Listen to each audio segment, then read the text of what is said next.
안녕하세요. 사연에 빠지다의 DJ 이민영입니다. 오늘 사연자님은 간신히 잡고 있던 이성의 끈을 놓아버리고 나니 차라리 마음이 편하다는데요. 과연 어떤 사연인지 돌아보시겠습니다. 오늘도 2가지 사연 준비되어 있는데요. 끝까지 들어주실 거죠? 그럼 오늘의 사연 바로 시작할게요. 안녕하세요. 저는 40대 초반 남자입니다. 저는 결혼한 지 이제 3년 된 유부남이에요.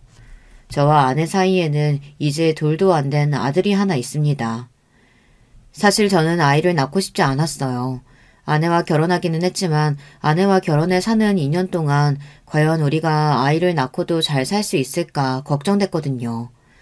아내와 저는 하나부터 10까지 맞는 게 하나도 없었어요. 입맛, 취미, 취향 등 어느 것 하나 비슷한 게 없었습니다. 사실 저와 아내는 연애로 만난 건 아니고 소개로 만났습니다.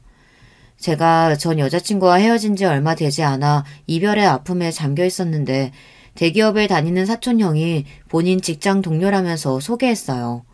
얼굴도 예쁜데 집안도 좋고 성격도 시원시원하다고요.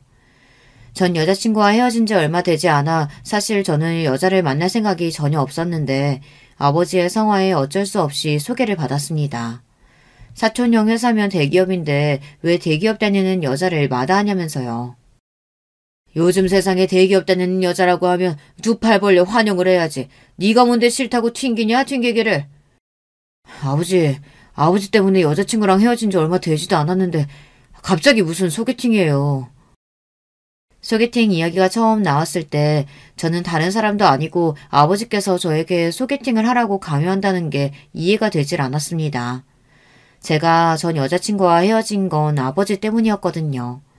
아버지께서 전 여자친구를 반대하시는 바람에 3년이나 만난 여자친구랑 헤어졌어요. 아버지께서 그 여자랑 안 헤어지면 저와 인연을 끊겠다고까지 하셨거든요. 남들이 들으면 아버지가 헤어지란다고 다 큰 성인이 여자친구랑 헤어지냐고 하겠지만 저에게는 그럴 만한 사정이 있었습니다. 제가 학창시절 사고를 좀 많이 치고 다녔어요. 흔히 말하는 날라리였습니다. 중고등학교 때는 담배를 피우다 선생님에게 걸려서 아버지께서 학교에 불려오시기도 하고 고등학교 때는 애들이랑 싸우고 다녀서 정화까지 맞을 뻔한 적도 있었어요. 그럴 때마다 아버지께서 학교에 불러와서 선생님과 상대방 학생 부모님에게 허리 숙여 사과를 하고 그랬어요. 사춘기 시절에 아버지 마음고생을 많이 시킨 저는 고3이 돼서야 정신을 차렸습니다. 제가 학창시절 그토록 반항했던 이유는 바로 부모님 때문이었어요. 중학교에 들어가기 직전 어머니와 아버지께서 이혼하셨어요. 그런데 아버지는 저에게 어머니와 이혼한 이유조차 설명해주지 않으시고 어머니를 집에서 내쫓으셨습니다. 저는 엄마가 그리울 때마다 아버지를 원망했습니다. 그 일로 아버지와 사이가 벌어져 중고등학교 시절 내내 아버지에게 반항했습니다. 그런데 고3 여름방학 때 아버지께서 장기간 출장을 가시면서 저를 근처에 사시던 할머니와 고모에게 부탁하셨어요.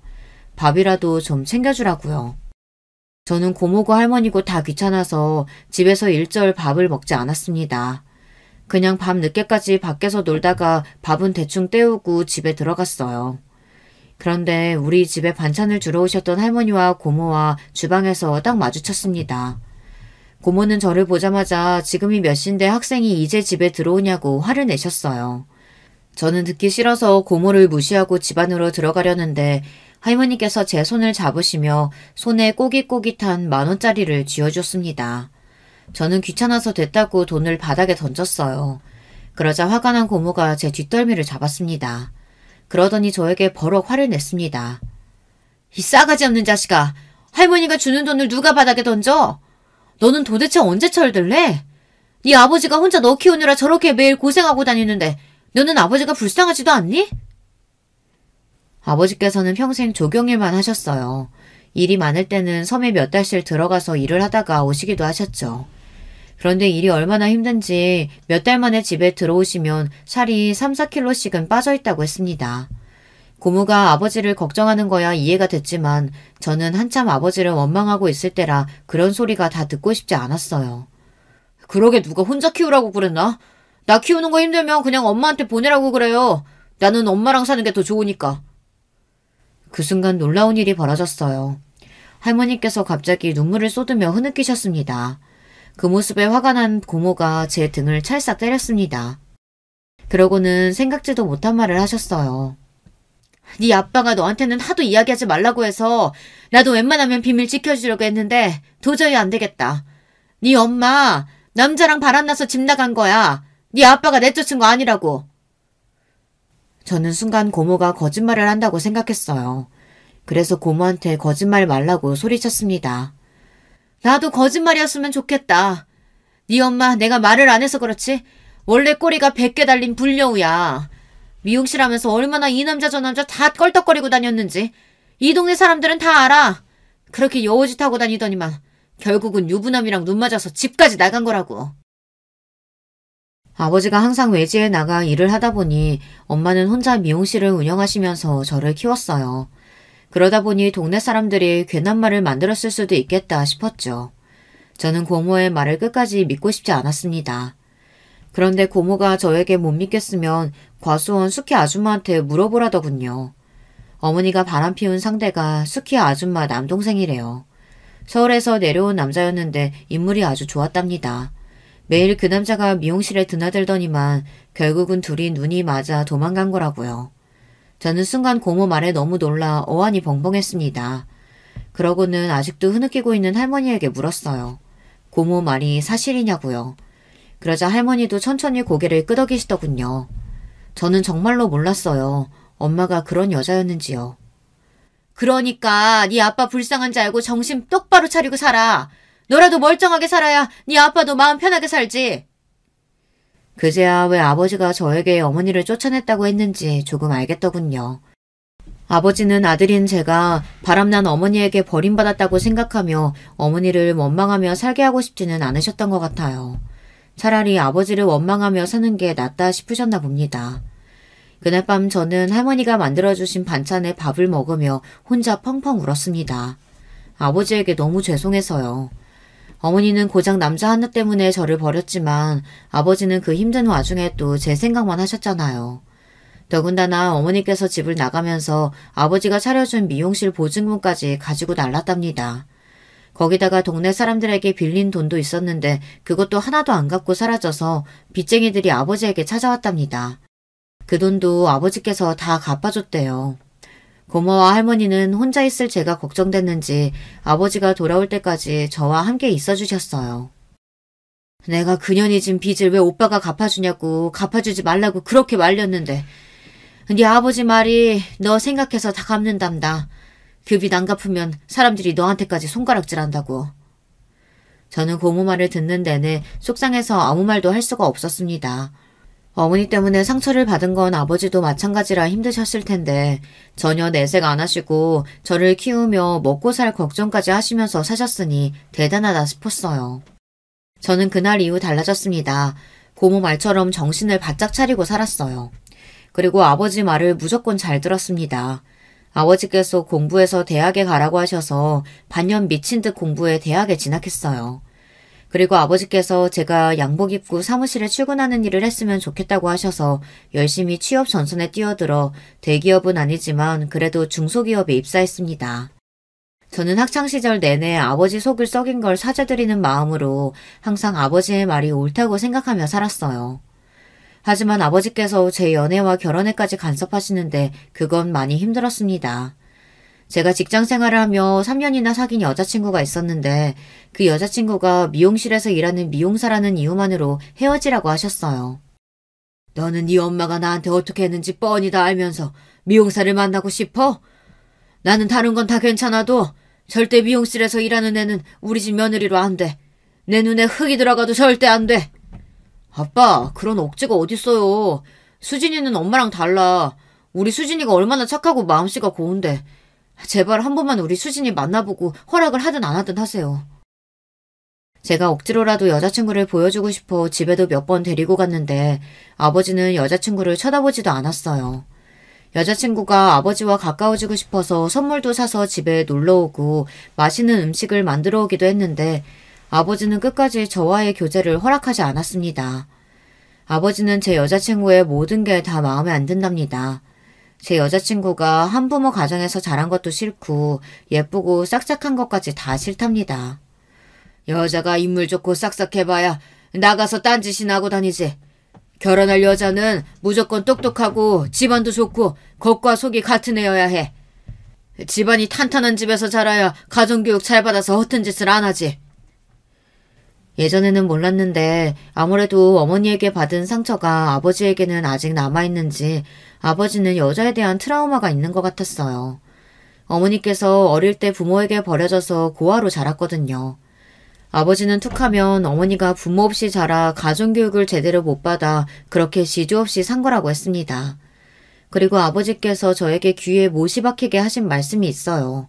남자가 여자에게 당하지 않으려면 마음에 현혹되면 안 되고 똑똑하고 집안 좋은 여자를 만나야 한다고 했어요. 저는 결국 3년이나 만난 여자친구와 헤어져야 했습니다. 저는 결혼하지 못하더라도 여자친구와 헤어지고 싶지는 않았지만 더 만남을 이어갈 수가 없었어요.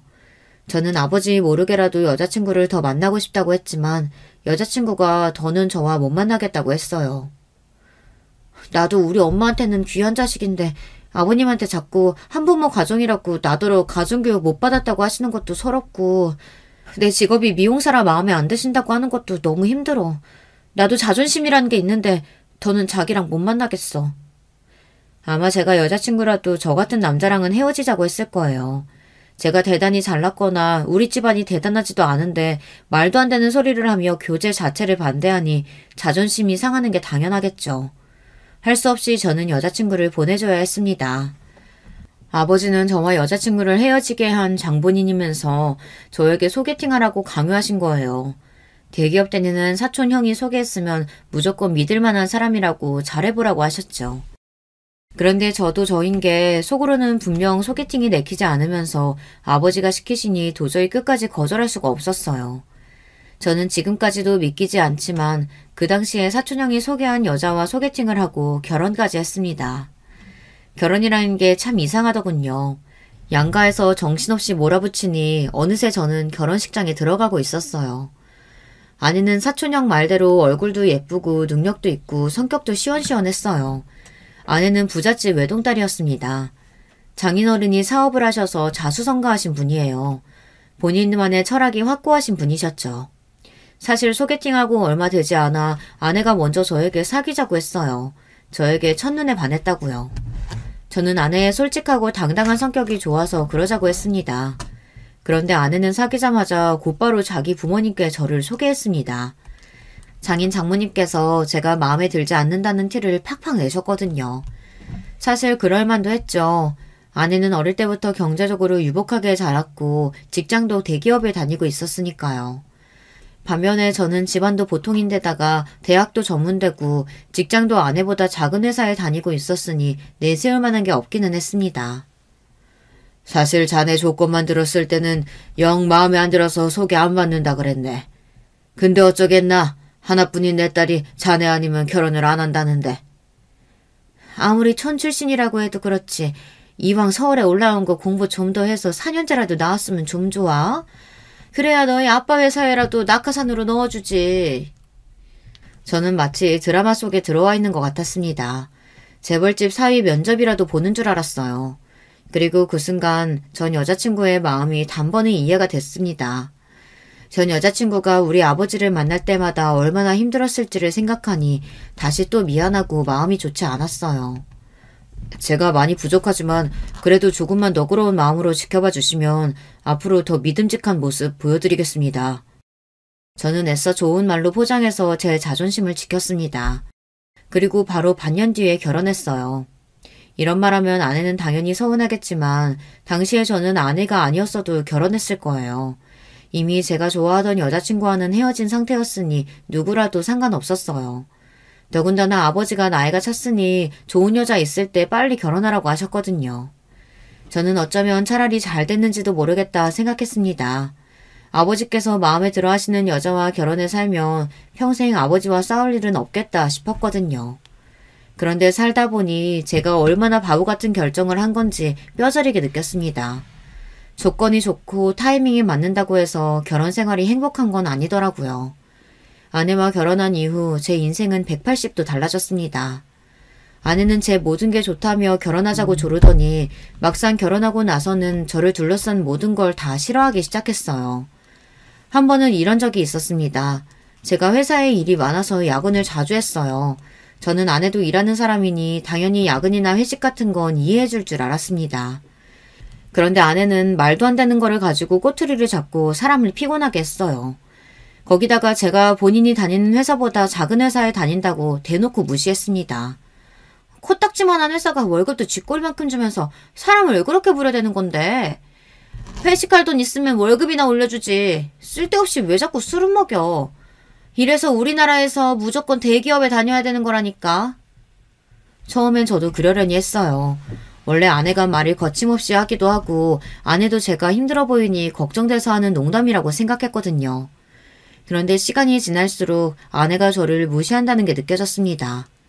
한 번은 장인어른 칠순 때였는데 하필이면 그때 제가 회사에서 중요한 프로젝트를 맡게 돼서 지방에 출장 갈 일이 있었어요. 저는 회사 일이니 어쩔 수 없이 장인어른 칠순에는 못 갈 것 같다고 말했습니다. 저도 당연히 아내와 장인어른에게 죄송했죠. 그래서 출장 가기 전에 미리 들려 식사 대접도 하고 선물도 할 생각이었습니다. 그런데 아내는 말도 안 되는 소리를 했어요. 자기, 그냥 회사 그만두면 안 돼? 대단한 회사도 아닌데 가족 행사도 참석 못하게 하는 회사를 뭐하러 다녀? 저는 순간 제 두 귀를 의심했습니다. 정말 아내가 진심으로 하는 말이 맞나 싶어서요. 저는 당연히 농담으로 하는 말이겠거니 하고 넘겼습니다. 그런데 아내의 말은 농담이 아니더군요. 제가 출장 가기 전에 장인어른께서 좋아하시는 술이랑 용돈을 챙겨 처가에 갔습니다. 그런데 장인어른도 아내와 똑같은 소리를 하셨어요. 자네는 구멍가게 같은 그런 회사를 꼭 다녀야겠나?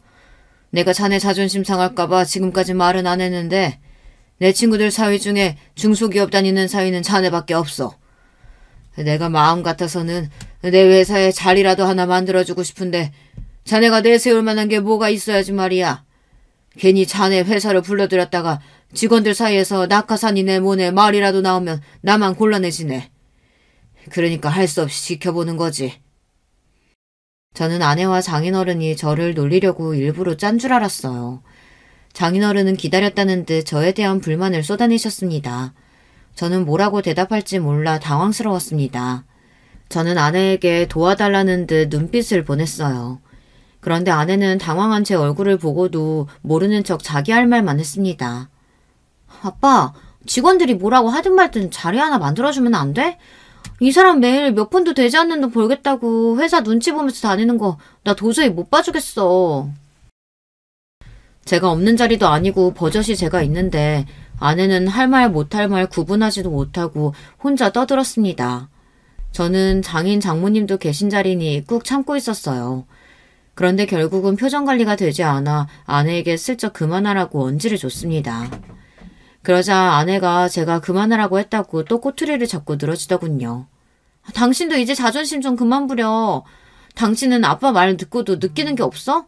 당신도 조금 있으면 마흔인데 언제까지 그 코딱지만한 회사에서 대리달고 있을 거야. 나도 친구들한테 말하기 창피하단 말이야. 저는 분명 장인어른 실순에 참석하지 못하는 게 죄송해서 미리 축하해드리고 싶은 마음에 간 거였습니다. 그런데 장인어른과 아내는 저에게 싫은 소리를 하려고 미리부터 준비하고 있었던 것 같더라고요. 이번 내 생일이 그냥 생일도 아니고 칠순이네. 회사 직원들에다가 내 친구들까지 다 오는 자리인데 하나뿐인 사위가 빠지면 되겠나? 자네가 빠지면 내 지인들이 뭐라고 하겠어? 아유, 생각만 해도 끔찍하네. 암튼 무슨 수를 써서든 그날은 꼭 오게. 자네 빠지면 나 정말 서운해할 거야. 저는 할 말이 없어 꿀먹은 벙어리 마냥 한마디도 못한 채 집에 돌아왔습니다. 그날 저녁 결혼하고 처음으로 아내와 대판 싸웠어요. 저는 장인어른 칠순날 어떻게 해야 하나 고민하느라 정신이 없었는데 아내는 저더러 장인어른 이야기하시는데 대답을 안 했다고 화를 내더라고요. 그냥 출장 안 가고 칠순날 온다고 하면 되지. 당신은 그게 뭐가 어렵다고 말을 하네? 회사 일인데 빠지는 게 어떻게 쉬울 수가 있어. 나라고 장인어른한테 그런 소리까지 들어가면서 칠순 생일에 빠지고 싶겠어? 그럼 그냥 다른 사람 보내고 안 가면 되지. 무슨 걱정이야. 누가 보면 아주 나란 일이라도 하는 줄 알겠네. 아내는 제 마음도 모르고 제가 유난을 떠는 것처럼 말했습니다. 저는 날이 갈수록 더 말이 통하지 않는 아내 때문에 힘들 때가 한두 번이 아니었어요. 아내는 그 이후로도 저를 수시로 무시했어요. 명절 때도 본인은 명절 보너스에 선물에 식사권까지 회사에서 주는 혜택이 많은데 우리 회사는 떡값도 안 주고 꼴랑 필요도 없는 선물 세트 하나 준다고 비웃었죠. 그리고 하는 말이 더 기가 막힌 게 이런 건 우리 아버님이나 가져다 주라고 했어요. 아버님 돈 아깝다고 샴푸랑 치약도 아껴 쓰시는데 이거 갖다 드리면 엄청 좋아하시겠네. 아내는 아무 생각 없이 하는 말이겠지만 듣다 보면 은근 기분이 상했어요. 저도 아내가 하는 행동마다 일일이 지적하다 보면 항상 싸우게 되니 웬만한 건 참고 넘어갔습니다. 그런데 바보 같은 저에게도 절대 참을 수 없는 게 있었어요. 아버지가 계신 앞에서 저를 무시하거나 아버지를 만만하게 대하는 건 절대 그냥 넘어갈 수 없었죠. 그날은 장인어른 칠순날이었습니다. 저는 결국 출장을 다른 직원에게 부탁하고 장인어른 칠순에 갔습니다. 저희 아버지께서 장인어른 칠순에 오겠다고 하셔서 도무지 제가 빠질 수가 없었어요. 물론 장인어른이 몇 번씩이나 본인 칠순에 올 거냐고 확인 전화를 하기도 하셔서 제가 모르는 척 하고 있을 수가 없었죠. 그런데 그냥 빠질 걸 그랬습니다. 저는 처가 사람들과 아내의 행동에 기분이 상해서 몇 번이나 자리를 박차고 나올 뻔했어요. 시작은 사소한 질문에서 시작됐습니다. 장인어른 지인분이 저와 아내를 보고 결혼한 지 꽤 됐는데 왜 아직 아이를 갖지 않냐고 물었습니다. 저를 닮은 아들이면 잘생겨서 좋을 것 같다고요. 그러자 장인어른께서 나서서 굳이 하지 않아도 될 말을 하셨어요. 남자가 인물만 좋으면 뭐래? 우리 사위 닮으면 애가 머리도 영 나쁘고 변변치 않아서 뒤치다꺼리 하느라 내 딸만 고생할 텐데. 닮으려면 무조건 우리 집안을 닮아야지. 저희 아버지까지 계신 자리에서 집안까지 운운하며 이야기하시니 저는 절로 얼굴이 붉어졌습니다. 도저히 아버지 얼굴을 볼 낯이 없었어요. 그런데 아버지께서 그 말에 맞장구까지 치시더군요. 손주든 소녀든 무조건 우리 며느리 닮아야 하죠. 그래야 얼굴도 예쁘고 똑똑하고 얼마나 좋겠어요. 아버지 마음을 모를 리 없는 저는 속상해서 한숨이 절로 나왔습니다. 장인어른 칠순이 끝나고 바로 부산에 내려가신다는 아버지를 배웅하는데 저는 내내 마음이 좋지 않아 아버지에게 괜히 죄송하다고 했습니다. 그러자 아버지는 제 마음을 다 아신다는 듯 제 손을 잡았습니다. 오랜만에 서울 구경해서 너무 좋은데 뭐가 미안해. 아버지는 너만 잘 사면 그거로 됐어. 힘들어도 장인장모한테 잘해. 아버지는 항상 저를 볼 때마다 처가에 잘하라는 소리만 하셨습니다. 저는 그 소리를 듣는 것도 싫었어요. 사실 아내는 저와 다르게 시댁이라고 신경 쓰는 게 하나도 없어요. 부산에 아버지랑 할머니가 계신데도 명절마다 아버지가 서울에서 멀다고 오지 말라고 하면 정말 안 가려고 했습니다. 제가 억지로 끌고 가야 1년에 한두 번 가는 게 다였습니다. 더군다나 한 번은 아내가 친구랑 통화하는 소리를 들었는데 그 내용이 기가 막히더라고요. 아, 너 명절 때마다 시댁 가느라 너무 힘들겠다. 난 우리 시어머니가 진작 바람나서 도망가는 바람에 시어머니가 안 계시잖아. 시아버지도 내 눈치 보느라 오라고도 안 하니까 너무 좋아. 아내도 별 생각 없이 친구랑 하는 이야기겠지만 저는 슬슬 아내의 그 생각 없이 하는 말에 지쳐갔습니다. 30도 훌쩍 넘은 여자가 어쩜 저렇게 생각 없이 말을 하는지 모르겠어요. 그러던 중 믿을 수 없는 일이 벌어졌습니다. 저희 아버지께서 갑작스럽게 사고를 당하셨어요. 명절을 얼마 남기지 않고 급하게 끝내야 할 일이 있어서 아버지께서 무리해서 일하시다가 사다리에서 떨어지셨나 보더군요. 머리를 심하게 다쳐서 큰 병원으로 갔는데 바로 수술을 해야 한다고 해서 급하게 머리 수술을 하셨더라고요. 저는 고모에게 연락을 받고 놀라 바로 부산으로 내려갔습니다. 그런데 병원에서 수술 경과가 좋지 않다고 마음의 준비를 하라고 했어요. 저는 가슴이 철렁 내려앉는 것만 같았습니다. 저는 다행히 휴가 기간이라 아버지 곁에 있었어요. 아무래도 아버지께서 상황이 좋지 않으니 저는 아내에게 연락했습니다. 아내도 부산에 내려오는 게 좋을 것 같다고 했어요. 그런데 아내가 대뜸 하는 말이 어처구니가 없었어요. 설마 자기 잊은 거야? 내일 엄마 아빠랑 필리핀 골프 여행 가기로 했잖아. 오늘 저녁에는 올라와야지. 아내는 이 정도로 말귀를 못 알아듣는데 도무지 어떻게 대기업에 들어간 건지 모르겠어요. 우리 아버지 돌아가시게 생겼다는데 지금 여행이 문제야?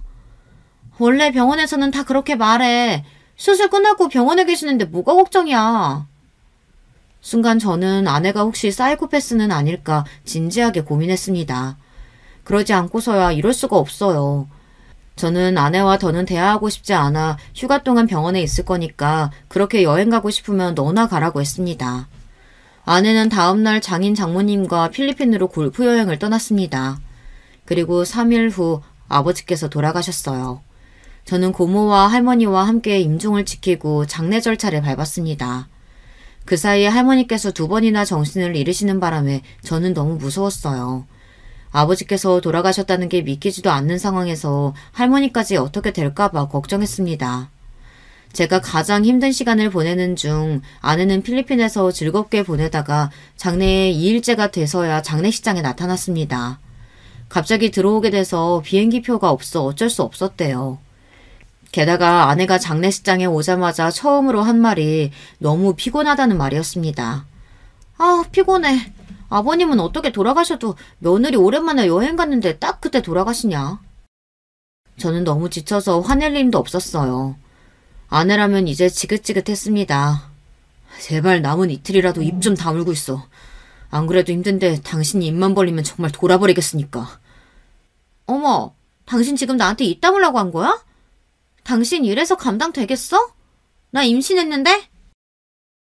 아내는 무슨 대단한 서프라이즈라도 하듯 아버지의 장례식장에서 본인 임신 사실을 발표했습니다. 정말 답이 없는 여자였어요. 저는 웃어야 할지 울어야 할지 가늠이 안 됐습니다. 그 정도로 혼란스러웠어요. 사실 저는 아내와의 사이에서 아이를 낳고 싶지 않았습니다. 아내와 언제라도 헤어질 수 있겠다는 생각을 항상 했거든요. 그런데 아버지가 떠나시면서도 저에게 참고 살라고 하고 싶으셨던 건지 선물을 주고 가셨습니다. 저는 지난날은 가슴에 묻고 아내와 아이를 키우며 한 번 더 잘해보자 마음을 굳게 먹었습니다. 아이가 태어나고서는 너무 정신없어서 도저히 딴 생각을 할 여유가 없었어요. 그날도 늦은 밤까지 일하느라 정신이 없었습니다. 그런데 그때가 밤 11시가 넘은 시간인데 갑자기 핸드폰이 울렸습니다. 저는 모르는 번호를 보고 받을까 말까 고민했는데 아무래도 기분이 이상해서 전화를 받았어요. 그런데 전화를 받자마자 들리는 목소리에 저는 놀라 입을 틀어막았습니다. 여보세요. 여기 동부경찰서인데요. 오순호 씨 되시죠? 여기 지금 이금영 할머니가 길을 잃었다고 접수가 돼서 연락드렸어요. 지금 바로 경찰서로 오실 수 있죠? 순간 저는 너무 놀라서 말문이 턱하고 막혔습니다. 서울에서 기차로도 4시간을 넘게 걸리는 시골에 계신 할머니가 이 늦은 시간에 어떻게 서울 경찰서에 계신가 해서요. 네? 정말 저희 할머니 맞으세요? 저희 할머니는 부산에 계시는데요. 네, 부산에서 오신 오금영 할머니 맞아요. 신정동 대형 아파트 사시죠? 거기 손주 만나러 왔다가 집에 아무도 없어서 몇 시간을 혼자 여기저기 헤매셨나 봐요. 그러다가 길을 잃어서 놀이터에 앉아 계신 걸 우리 파출소 경찰들이 모시고 왔어요. 집에 아무도 없었다고요? 그럴 리가 없는데. 제 아이가 어려서 집에 같이 있거든요. 저는 너무 당황하고 놀라서 핸드폰을 든 채 횡설수설 했습니다. 요즘 젊은 며느리들 시골에서 올라온 시어머니 귀찮다고 문 안 열어줘서 그냥 내려가는 분들 원래 많아요. 아무튼 할머니 짐도 많으시고 많이 피곤해 하시니까 빨리 와서 모시고 가세요. 경찰관은 원래 이런 일이 많다고 별일 아니라는 듯 이야기했지만 저는 도무지 이 상황이 믿기지 않았습니다. 저는 곧바로 일을 마치고 전화가 걸려온 파출소로 향했습니다. 파출소로 가는 길에 아내에게 전화했어요.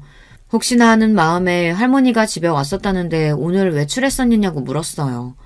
그러자 아내가 너무 당당하게 하는 말이 기가 막혔습니다. 아니, 내가 나가긴 어딜 나가. 애 보느라 힘들어 죽겠는데.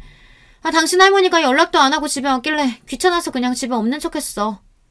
순간 저는 제 2 귀를 의심했습니다. 경찰관 말이 사실이었어요. 정말 제 아내가 할머니 오신 걸 보고도 없는 척 문을 열어주지 않은 거예요. 저는 너무 화가 나서 도무지 참을 수가 없었습니다. 당신 제정신이야? 우리 할머니 부산에서부터 혼자 집까지 혼자 기차 타고 버스 타고 5시간을 올라온 거야. 그런데 어떻게 연락 좀 안 하고 왔다고 문도 안 열어줄 수가 있어? 할머니 혼자 기다리다 지쳐서 여기저기 돌아다니시다 길 잃어서 지금 경찰서라잖아. 저는 혼자 문 앞에서 벌벌 떨었을 할머니를 생각하니 눈물이 왈칵했어요. 그런데도 아내는 사람이 맞기는 한 건지 뻔뻔한 소리를 해댔습니다. 끝까지 본인은 잘못이 없다네요. 그러니까 5시간이나 서울에 오는 동안 전화 한 통을 어떻게 안 하시냐고. 그리고 이 집은 엄연히 우리 집인데 내가 초대하지 않았는데 무턱대고 오신 분한테 무조건 문을 열어줘야 되는 거야? 난 도저히 이해가 안 되는데. 우리 할머니가 남이야? 초대받아야만 손주 내 집 오게? 그리고 아무리 싫었어도 날씨가 이렇게 추운데 몇 시간을 할머니 혼자 복도에 계시게 놔둘 수가 있어? 당신이 그러고도 사람이야? 나야 사람 없는 줄 알면 당연히 그냥 돌아가실 줄 알았지. 거기서 계속 기다리실 줄 알았나? 아내는 당연히 할머니가 부산으로 돌아가실 줄 알고 애를 재우다가 그냥 같이 잠이 들었답니다. 그래서 할머니가 밖에 계신지 전혀 몰랐대요. 아내가 아무리 개념 없고 자기밖에 모르는 여자라고 해도 나이도 먹을 대로 먹은 성인인데다가 자기 배 아파 자식도 낳은 부모이니 도리는 아는 사람이라고 생각했습니다. 그런데 제가 너무 많은 걸 바랬나 봐요. 아내는 기본이 아니라 아예 사람으로서 도리를 저버린 인간이었습니다. 87세 연세에 부산에서 혼자 서울까지 올라오신 할머니를 집에 있으면서도 문을 안 열어주고 몇 시간을 모르는 척 했답니다. 더군다나 그리고 본인은 잠까지 잤대요. 저는 온몸에 소름이 돋았습니다. 제가 어쩌다 이런 악마 같은 여자와 결혼하게 됐는지 후회가 됐어요. 지금 경찰서로 가고 있으니까 할머니 모시고 집으로 갈 거야. 그러니까 지금 당장 할머니 드실 거랑 주무실 방 준비해. 저는 마지막 인내심을 간신히 붙잡으며 아내에게 이야기했습니다. 그런데 아내는 아직도 정신이 없었어요. 할머니를 왜 우리 집에 데리고 와? 그냥 근처 모텔방 잡아드리면 되지. 순간 간신히 붙잡고 있던 제 이성은 파사삭 끊어지고 말았습니다. 이제 더는 참을 수 없었어요. 모텔? 너 정말 최악이구나. 저는 이대로 아내와 계속 이야기하다간 저까지 미쳐버릴 것 같아 전화를 끊어버렸습니다. 저는 경찰서에 도착하자마자 할머니의 상태부터 확인했습니다. 1월 이 추운 날씨에 몇 시간을 헤매고 다니셨으니 감기라도 걸리셨을까 봐서요. 연신 괜찮냐고 묻는 저에게 할머니는 아무렇지 않다고 하시며 웃으셨어요. 그 모습을 보는데 가슴이 아파 할머니를 똑바로 바라볼 수조차 없었습니다. 그리고 얼마 전 새해가 되자마자 시골에 계신 할머니께서 저에게 전화하셨던 게 기억이 났어요. 증손주가 보고 싶다고 언제 올 거냐고 물으셨죠. 그때도 마음 같아서는 당장 쉬는 날 아들을 데리고 부산에 내려가겠다고 하고 싶었지만 아이가 아직 어르니 명절에나 한번 내려가겠다고 하곤 전화를 끊었습니다. 아무래도 아기가 태어난 지 100일이 다 됐는데 증손주를 못 보신 게 마음에 걸려서 혼자 기차를 타고 올라오신 것 같았어요. 사실 그날도 진작 서울에 온다고 저에게 말씀하셨으면 제가 기차역으로 모시러 갔을 텐데 할머니께서 제가 신경 쓰는 게 싫으셨는지 연락도 안 하고 오신 것 같아요. 밖에서 얼마나 헤매셨는지 아직도 차가운 할머니의 손을 잡고 경찰서를 나오는데 저는 다시 한번 놀라고 말았습니다. 할머니의 짐가방이 너무 무거워서요. 할머니 어디 이민이라도 가? 무슨 가방이 이렇게 무거워. 누가 보면 벽돌 들고 온 줄 알겠다. 저는 놀랐을 할머니의 긴장을 풀어드리기 위해 농담조로 이야기했는데 할머니는 마음이 쓰였는지 제가 든 가방을 뺏으려고 했어요. 아이고 내가 주책이지. 우리 손주 힘들게 이런 거 괜히 가지고 와서는. 안 되겠다. 이거 집에 가지고 가봐야 다 짐인데 우리 그냥 다 버리고 가자. 할머니는 제가 진짜로 가방이 무겁다고 한 줄 아는지 가방 지퍼를 열어 안에 있는 것들을 다 버리려고 했어요. 저는 놀라서 할머니의 손을 잡고 농담한 거라고 했습니다. 그리고 차 가지고 와서 무거워도 된다고요. 그런데도 할머니는 자꾸만 가방 안에 짐을 버리겠다고 우겼어요. 그 순간 할머니의 짐가방을 열었는데 저는 순간 눈물이 울컥했습니다. 글쎄 가방 안에는 온통 제 아들과 아내에게 줄 선물뿐이었어요. 100일 떡을 잔뜩 해서 하나하나 포장한 박스와 출산한 아내를 위한 녹용을 상자째 가방에 넣고 왔더라고요. 그걸 보는데 저는 아내에게 더 화가 났습니다. 이 정도로 본인을 걱정하고 생각해서 온 할머니를 어떻게 그렇게 매몰차게 쫓아낼 수가 있는 건지 도무지 이해해보려고 해도 이해할 수가 없었어요. 저는 그 순간 오만 가지 생각이 들었습니다. 진심으로 아내한테 정이 뚝 떨어졌어요. 저희 아버지가 돌아가실 때 아내가 했던 말이나 행동도 아직도 마음에 남아있는데 할머니에게까지 이러는 모습을 보니 제가 과연 아내와 살 수 있을까 싶더라고요. 그리고 할머니를 모시고 집에 들어가자마자 저는 아내와 이혼하기로 굳게 마음먹었습니다. 글쎄 제가 음식도 준비해두고 이불도 준비하라고 했는데 아무것도 하지 않고 온 집에 불을 다 끄고 자고 있더라고요. 심지어 안방문까지 잠그고요. 저는 이제 화도 나질 않았습니다. 기가 막혀서 오히려 웃음이 났어요. 저는 애써 할머니가 걱정하실까봐 아내가 애를 재우고 있는 것 같다고 시간도 늦었으니 증손주는 내일 보고 먼저 좀 주무시라고 했습니다. 저는 작은 방에 할머니를 재워드리고 비상열쇠를 꺼내 안방 문을 열었습니다. 그리고 아내를 흔들어 깨웠어요. 저는 태어나서 그날처럼 화가 났던 순간이 없었습니다. 정말 마음 같아서는 아내도 짐짝처럼 들어서 문 밖으로 내쫓고 싶었어요. 너도 똑같이 당해보라고요. 하지만 저는 아내와 다른 사람이었습니다. 저는 제대로 된 가정교육을 받고 자란 사람이에요. 그렇게 막무가내로 무식한 여자와 똑같이 행동할 수는 없었죠. 일어나, 나랑 얘기 좀 해. 저는 최대한 이성을 놓지 않고 아내와 대화하려고 노력했습니다. 차분히 서로 이야기를 나눠보고 아내가 저에게 잘못했다고 다시는 그러지 않겠다고 인정하면 저도 용서해 주려고 했어요. 그런데 아내는 끝까지 제 한계를 시험했습니다. 자리에서 벌떡 일어난 아내는 저에게 자는 사람을 왜 깨우냐면서 화를 냈어요. 당신, 아까 내가 전화해서 했던 말 잊었어? 내가 할머니 모시고 오겠다고 했잖아. 근데 어떻게 아무 준비도 안 해놓고 들어가서 잘 수가 있어? 나는 할머니 집에 오는 거 싫다고 했잖아. 내가 시어머니도 아니고 왜 시할머니 시중까지 들어야 되는데. 내일 아침 밝자마자 바로 부산으로 내려가시라고 해. 당신 정말 해도 해도 너무한다. 할머니가 성지도 않은 몸으로 왜 서울까지 올라오셨는데. 증손주는 너무 보고 싶은데 당신이 전화해도 받지도 않으니까 백일떡이랑 당신 녹용 주겠다고 다 바리바리 싸들고 오신 거 아니야. 저는 다시 한번 할머니께서 들고 온 가방 안에 있던 떡과 녹용이 떠오르자 마음이 울컥했습니다. 저는 거실로 나가 할머니가 싸온 떡과 녹용을 아내에게도 보여줬어요. 이 무거운 걸 할머니께서 5시간을 걸려 서울까지 가지고 온 거라고요. 그런데 아내는 전혀 제 뜻을 이해하지 못했어요. 떡이랑 녹용이 뭐라고? 이딴 걸 주겠다고 다 늙은 노인네가 왜 괜히 서울까지 올라와선 집안에 분란을 만들어. 아, 지겨워 정말. 제 말에도 아내는 인상을 구기며 온갖 짜증을 다 부렸습니다. 그 모습을 보는데 순간 저는 간신히 붙들고 있었던 이성의 끈이 끊어지고 말았어요. 그리고 아버지께서 돌아가시기 직전에 제게 했던 말이 순간 떠올랐습니다. 네가 전에 만났던 수진이랑 결혼한다고 했을 때 반대한 게 얼마나 미웠는 줄 몰라.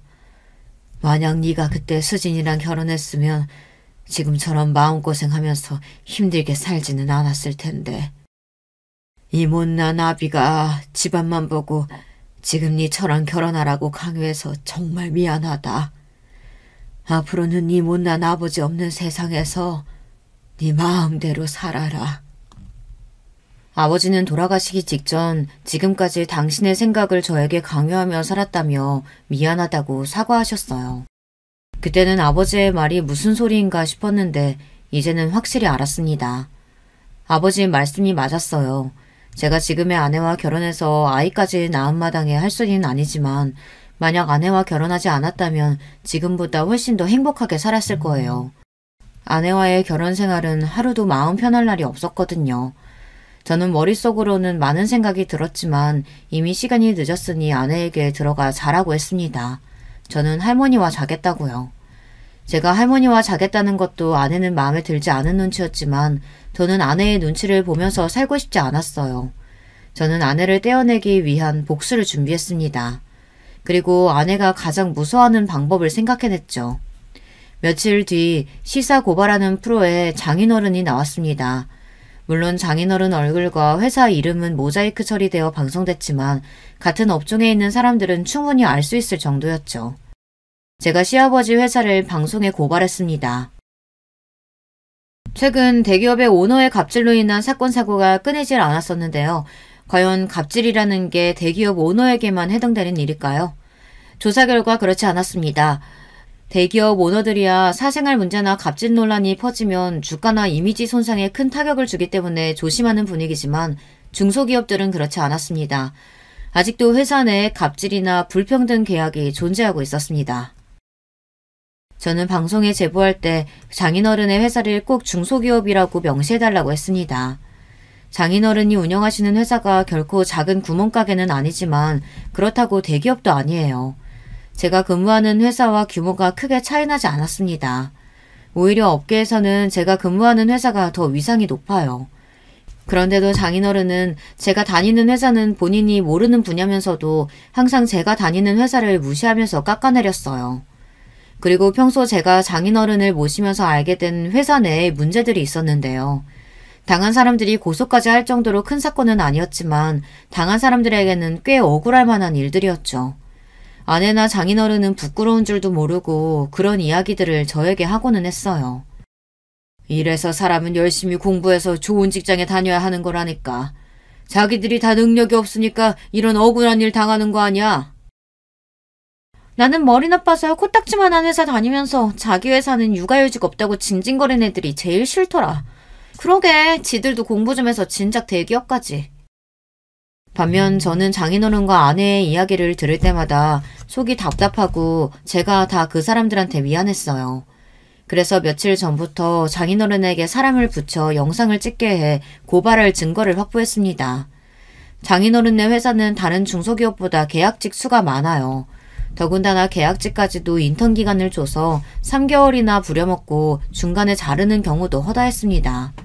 거기다가 5년 넘게 다닌 직원을 임신했다는 이유만으로 계약직으로 전환해 스스로 회사를 그만두게 한 사례도 있었습니다. 그리고 장인어른이 본인의 지위를 이용해서 거래처나 직원들에게 갑질을 한 내용은 셀 수도 없이 많았어요.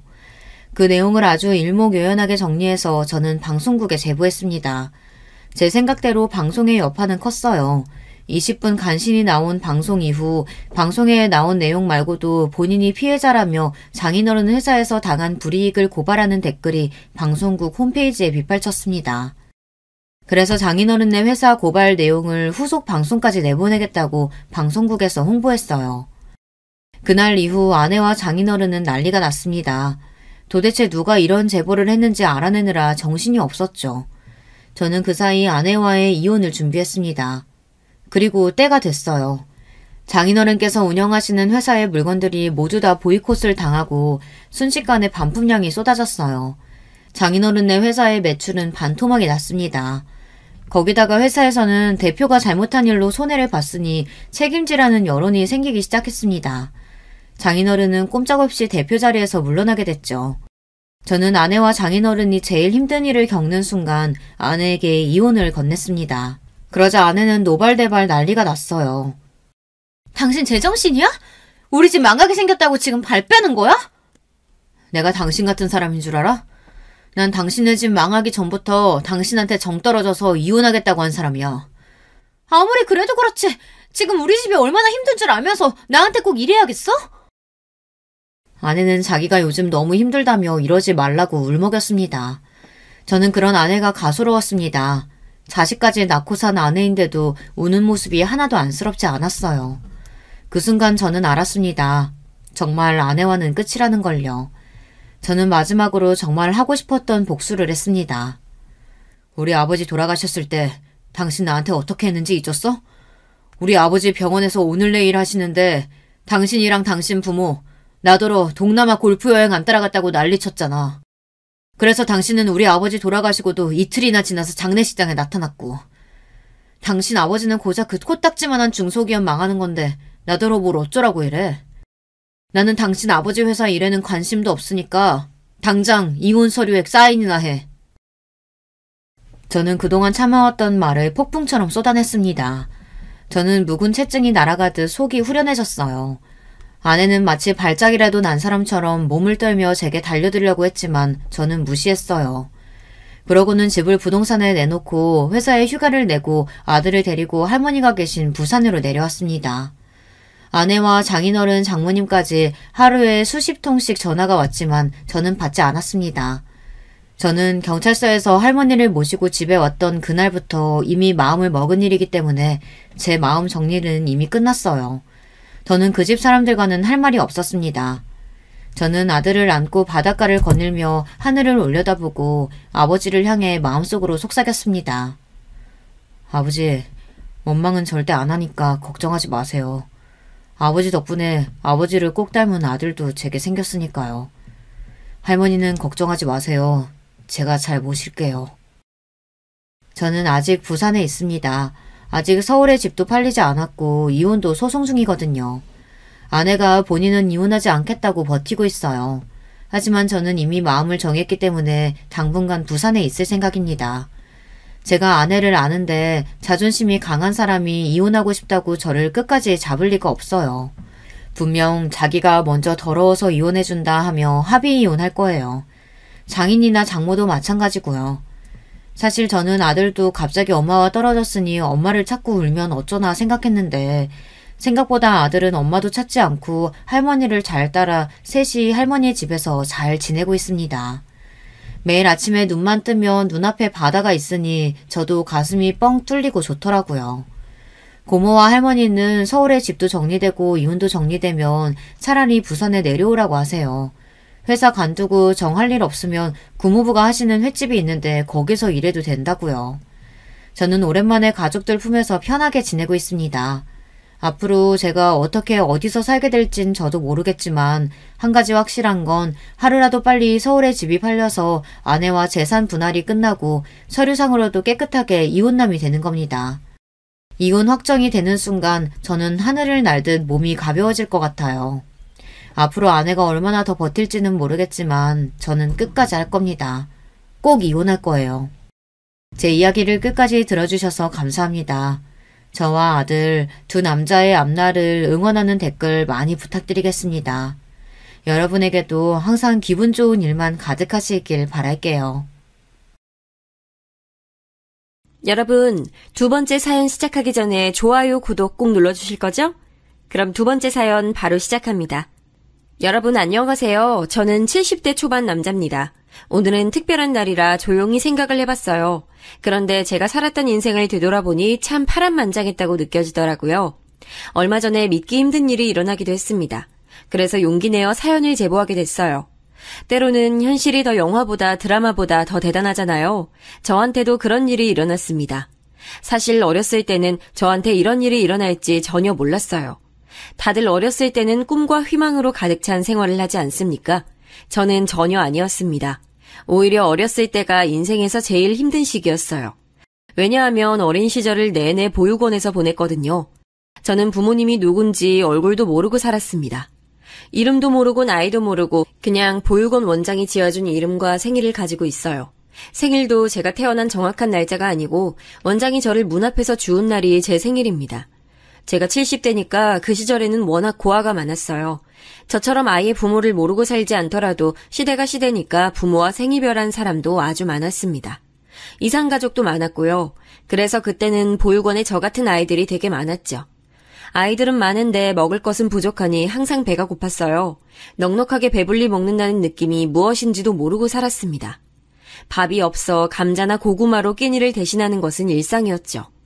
먹는 것만 부족한 것이 아니고 입는 것도 부족해서 매일 같은 옷만 입기도 했습니다. 그래도 학교 가기 전에는 아무것도 모르는 나이고 보육원 안에서만 생활해서 괜찮았어요. 문제는 국민학교에 입학하고 난 뒤였습니다. 저는 보육원 아이들이 주로 가던 학교가 아니고 옆 학교로 진학하게 됐어요. 인원이 많아 그랬다고 하던데 차라리 같은 보육원 친구들이 있었으면 그래도 제가 버틸 수 있었을 거라 생각이 들어요.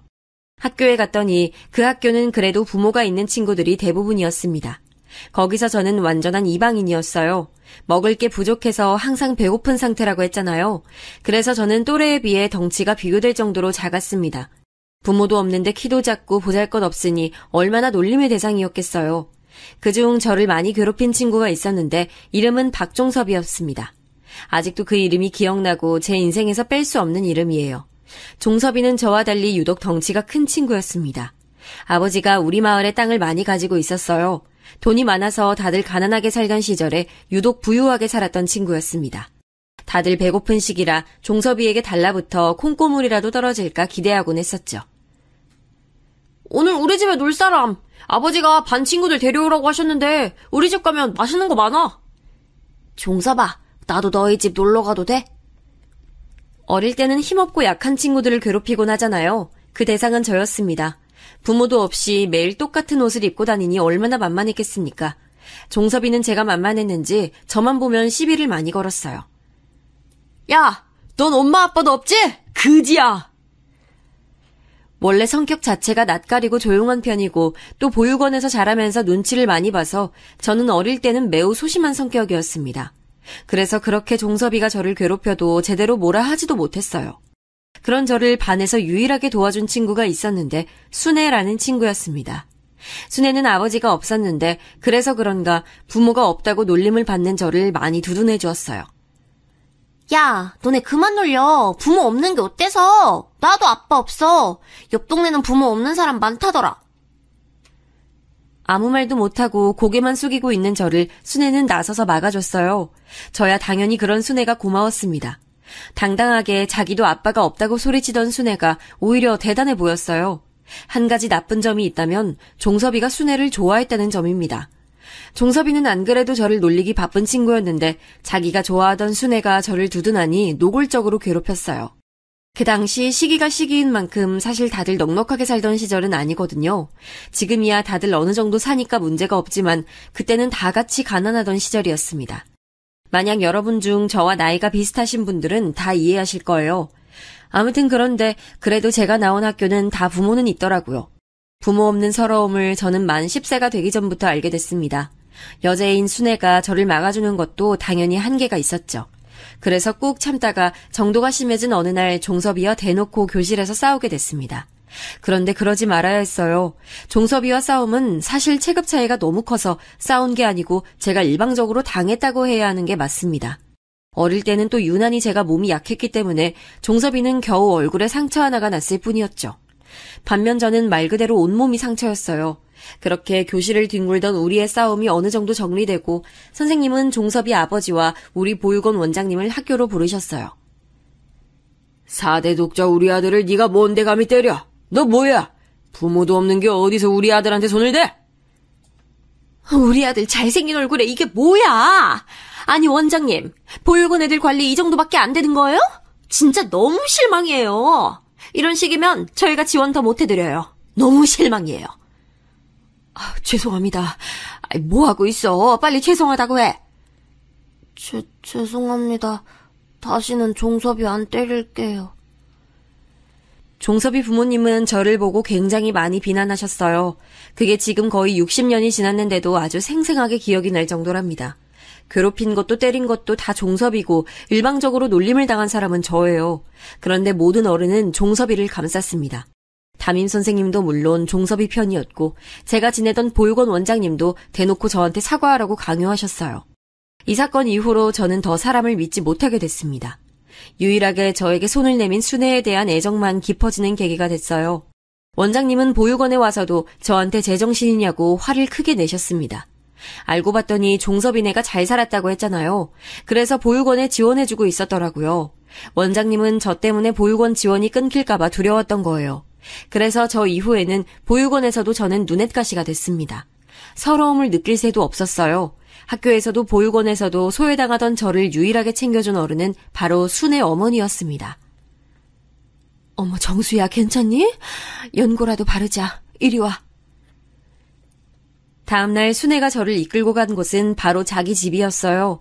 순애도 결코 잘 사는 집은 아니었습니다. 하지만 제 눈에는 보육원보다 훨씬 좋아 보였어요. 그날이 제가 순애 어머니를 처음 본 날이었습니다. 처음 봤는데도 어찌나 살갑게 맞아주던지 몰라요. 이미 순애에게 얘기를 많이 들었다고 어머님은 제 이름을 부르며 친절하게 대해주셨어요. 원장님도 그리고 선생님도 모른 척하고 오히려 뭐라 했던 제 상처들을 순애 어머니는 정성껏 돌봐주셨습니다. 그리고 보육원에서 단체 생활을 하느라 제대로 씻지도 못했던 저를 화장실에서 씻게 해주셨어요.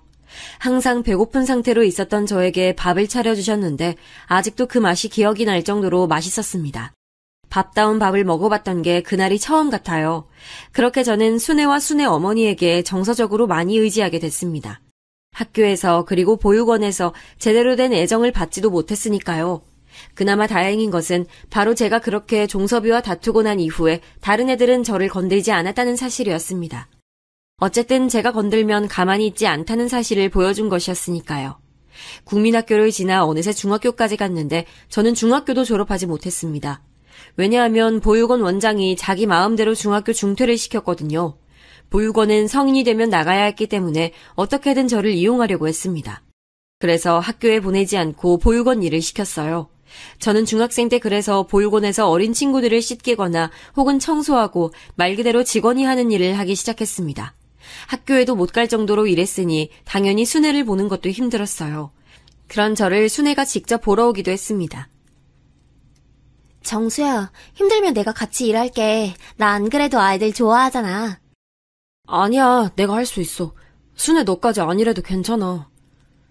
순애는 심지어 와서 제 일을 같이 도와줬어요. 학교 끝나고 다른 친구들과 놀지도 않고 저한테 와서 같이 이불 빨래하고 장난감 정리를 하곤 했습니다. 그런 순애가 고맙기도 하고 미안하기도 했어요. 몇 년의 시간이 흘러 드디어 저도 성인이 되어 보육원에서 나오게 됐습니다. 사실 우리 보육원에서는 성인이 되면 마을에 있는 공장에서 일하곤 했어요. 하지만 저는 그러지 못했습니다. 왜냐하면 그 공장은 바로 종섭이 아버지가 하던 공장이었거든요. 제가 중학교 중퇴를 하면서 저는 종섭이와 있었던 갈등이 점차 사라졌습니다. 일하느라 힘들기도 했고 시간이 많이 지나기도 했으니까요. 그런데 종섭이와 종섭이 부모님은 아니었나 봅니다. 갈 곳이 없던 제가 공장에서 일하려고 찾아갔더니 종섭이 아버지는 저를 단번에 알아보셨어요. 우리 아들 때린 놈이 어딜 여길 와? 우리 아들이 어떤 자식인 줄 알아? 너 같은 고아는 전혀 모르겠지만 우리 아들은 4대 독자라고. 저를 과연 기억할까 싶었는데 당연히 기억하더라고요. 그 공장이 유일하게 지역에서 숙식도 되는 곳이고 큰 곳이라 일자리를 구하기 좋았거든요. 아쉽지만 저는 거기서 평생 일할 수 없게 된 것이었습니다. 그런데 문제는 그게 아니었어요. 공장에서 일하지 못해도 다른 곳에서 일할 수 있잖아요. 당장 보육원에서 나왔으니 갈 곳도 없던 저는 눈에 보이는 모든 가게를 들어갔습니다. 보육원 출신이라는 것을 말하며 일자리를 구했어요. 처음엔 몇 가게에서 받아줬습니다. 심부름하고 잡일을 하는 대신 돈을 조금씩 받았어요. 그런데 며칠이 지나면 사장님들이 그만 일하라고 하더라고요. 무슨 일이냐고 물어도 대답을 제대로 해주지 않았습니다. 그때 순애 어머님이 저에게 귀띔을 해주셨어요. 아무래도 박 사장 눈에 네가 단단히 거슬렸나 보다, 정수야. 그래도 기죽지 마. 저러다 말겠지라고 생각해. 그래야 네가 편해. 순애 어머니가 말씀해 주신 대로 종섭이 부모님은 제가 마음에 들지 않으셨나 봐요. 물론 종섭이도 그렇고요. 그래서 아무리 가게에서 정식으로 일하려고 해도 자꾸 해방을 놨습니다. 돈이 없어서 겨우 구한 돈으로 여관에서 지내곤 했어요. 그러다 나중엔 진짜 한 푼도 있지 않아 길거리에 나앉게 될 정도였습니다. 그런 저를 구제해 준 것은 또 순애와 순애 어머니였어요. 둘이 자기에도 협소한 집이었고 제가 남자라서 성별이 달라 곤란했을 텐데 저에게 구원의 손길을 보내주셨습니다. 죄송스러운 마음과 고마운 마음을 가지고 현관문 바로 앞에서 잠들었던 기억이 나네요. 정수야, 기죽지 마. 우리 엄마가 부모 없는 건 죄가 아니라고 하셨어. 그리고 언제든지 우리 집에 와서 자도 돼. 고마워. 그리고 그 뒤로는 제가 남자니까 힘이 필요한 곳에 적극적으로 나섰습니다. 순애 집 주변 이웃들 집에 가서 수리하거나 밭일을 돕곤 했죠. 이 집 저 집 돌아다니며 밭일을 했으니 잡을 수가 없었죠. 다행히 보육원에서 눈칫밥을 많이 먹어 넉살 하나는 좋았기 때문에 적극적으로 나설 수가 있었어요. 그러면서 이웃들과 안면도 트고 정도 들곤 했어요. 가게는 종섭이 부모님의 영향력이 미칠 수밖에 없어도 이런 주민들은 아랑곳하지 않았습니다.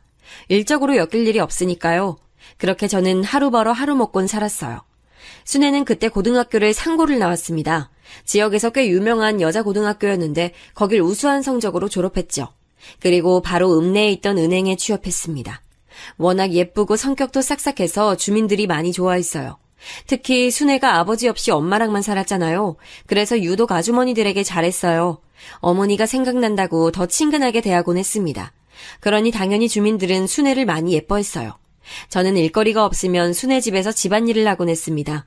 얹혀 사니까 그게 당연하다고 생각했죠. 굉장히 자연스럽게 어느새 저는 순애 집에서 같이 생활하고 있었거든요. 순애 어머니도 저를 아들로 생각하는 모양이었습니다.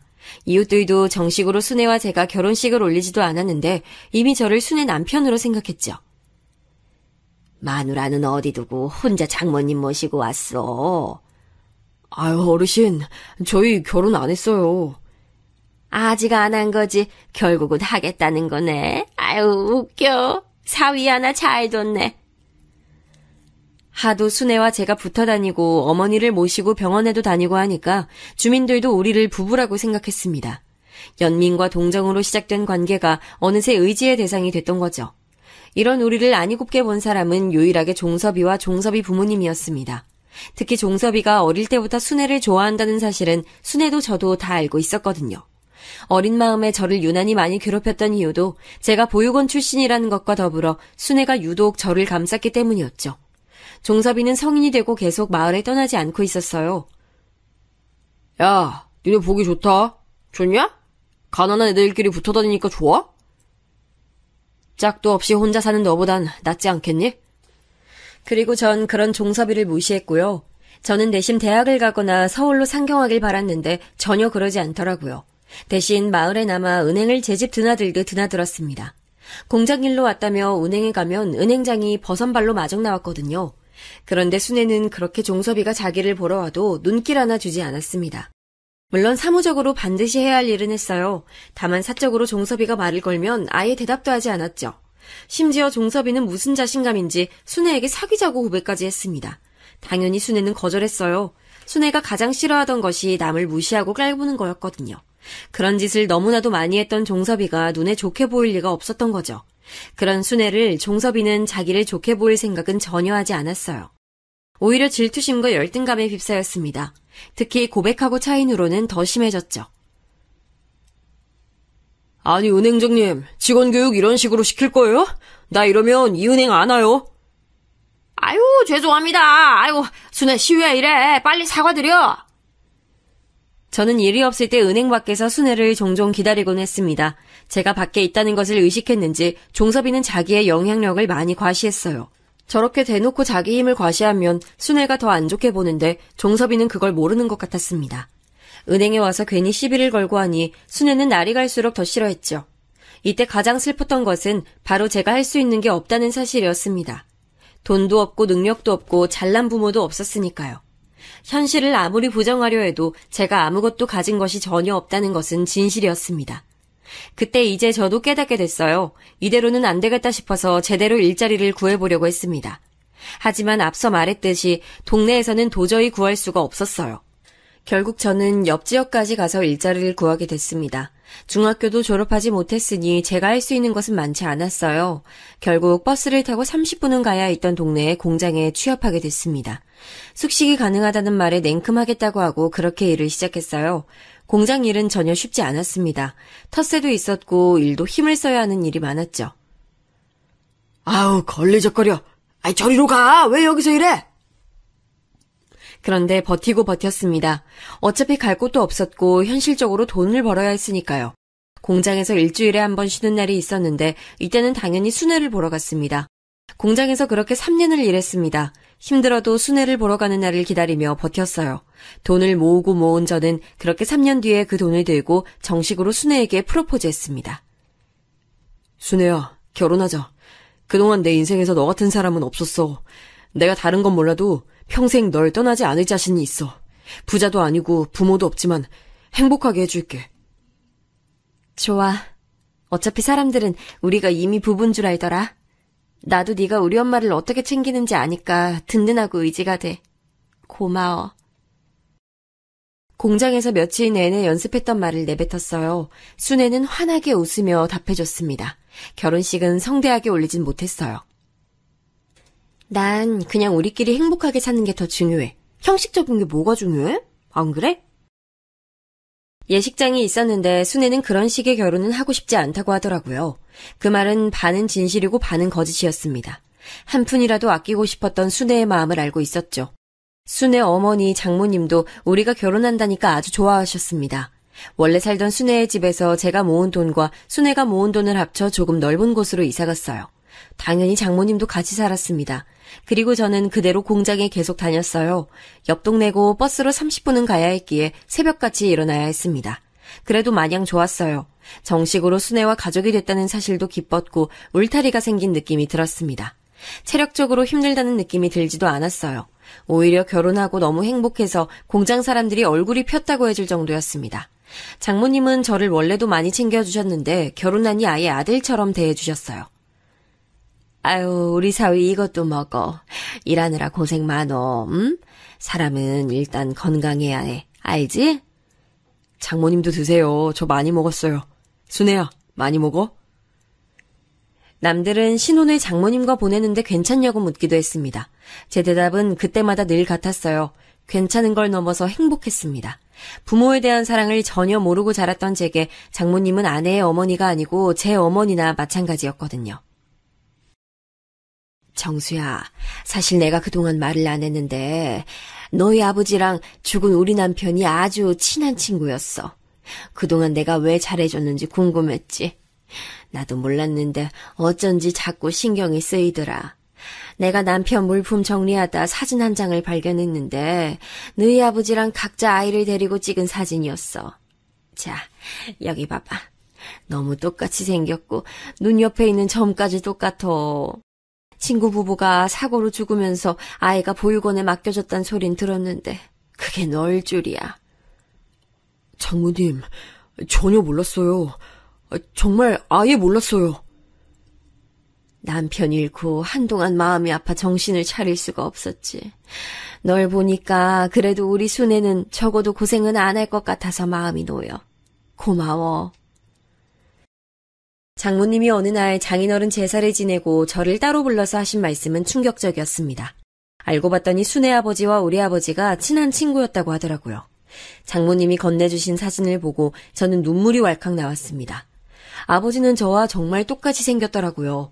이런 식으로 아버지를 볼 수 있어서 얼마나 감동이었는지 몰라요. 결혼하고 1년이 지났을 무렵이었습니다. 우리 부부에게도 드디어 아기가 찾아왔어요. 아기가 생겼다는 말을 듣고 너무 기뻐서 웃느라 입이 귀에 걸려 있었습니다. 직원들이 무슨 좋은 일이 있냐고 물으면 너무 신나서 아기가 생겼다고 소리치곤 했었죠. 매일 밤 잠들기 전에 순의 배를 쓰다듬으며 다른 건 바라지 않으니 건강하게만 태어나달라고 얼마나 빌었나 모릅니다. 다행히 아이는 아무런 문제 없이 아주 건강하게 태어났어요. 순애는 심지어 출산의 고통도 길지 않았습니다. 진통 없이 병원에 도착하고 바로 아기를 낳아서 장모님과 제가 얼마나 기뻤는지 몰라요. 그렇게 태어난 아이는 딸이었습니다. 아이의 이름은 순애와 제 이름을 합쳐 정애라고 지었어요. 정애가 태어나고 아버지가 된 저는 막중한 책임감이 생겼습니다. 원래도 순애와 장모님을 책임져야 한다는 책임감이 있었는데 아이까지 생기니 그 맘이 훨씬 커졌어요. 와중에 순애는 이제 결혼도 했으니 미래를 그려보자고 하더라고요. 그러면서 내심 제가 검정고시를 치길 원했습니다. 여보, 난 당신하고 오래 행복하게 살고 싶어. 당신 학교 계속 다니고 싶어 했잖아. 검정고시 준비해보는 건 어때? 보육원 원장님 때문에 중학교도 졸업하지 못한 제가 안쓰러웠나 봐요. 그래서 공장에 나가지 않는 날에는 집에서 공부하며 검정고시를 쳤습니다. 이 과정에서 순애에게 딸의 육아를 거의 전담시켜서 정말 미안했어요. 그럴 때마다 순애는 인생은 멀리 봐야 한다며 저를 다독였습니다. 그리고 마침내 저는 중고등학교 검정고시를 통과해서 졸업장이 생겼어요. 물론 그게 대학 졸업장도 아니고 엄청나지 않다고 생각하실 수도 있습니다. 하지만 그 당시 저에겐 남들 다 있는 졸업장이 그렇게 부럽더라고요. 이렇게 순애는 제 인생에서 너무 많은 도움을 줬습니다. 장모님도 말할 것도 없어요. 항상 제가 좋아하는 음식을 해주시고 그렇게 집안일을 하지 말라고 해도 나서서 하셨죠. 아이가 크면서 저도 확실히 가족들과 지내는 시간이 많아지길 원했습니다. 그래서 다니던 공장을 그만뒀어요. 대신 동네에 작게 슈퍼를 열었습니다. 골목 슈퍼였는데 집과 가까운 곳에 가게를 열고 장사를 시작했습니다. 다행히 이웃들과 원만한 관계를 유지하고 있어 매출이 아예 나쁘진 않았어요. 그렇다고 완전히 매출이 높았던 건 절대 아니었지만 저는 딸과 아내 그리고 장모님을 가까이서 볼 수 있다는 것이 만족스러웠죠. 옛날이고 또 시골이라 거의 다 서로 아는 사이였거든요. 그래서 같이 국민학교에 다녔던 친구들도 마주치고 오랜만에 보육원에서 살던 친구들도 마주치곤 했습니다. 물론 그 과정에서 종섭이의 행패도 있었어요. 물건이 이게 다야? 무슨 가게가 이렇게 형편이 없어?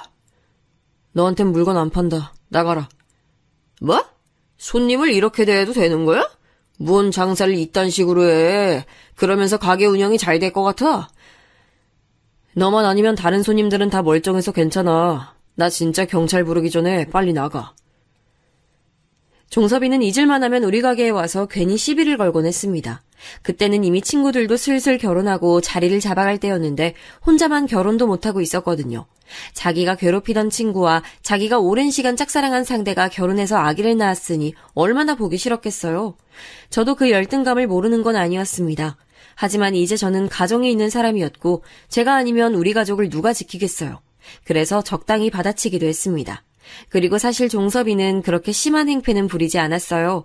다 서로 아는 사이고 하니까 본인 이미지도 걱정됐겠죠. 그래서 그것도 몇 년이 지나며 수그러들었습니다.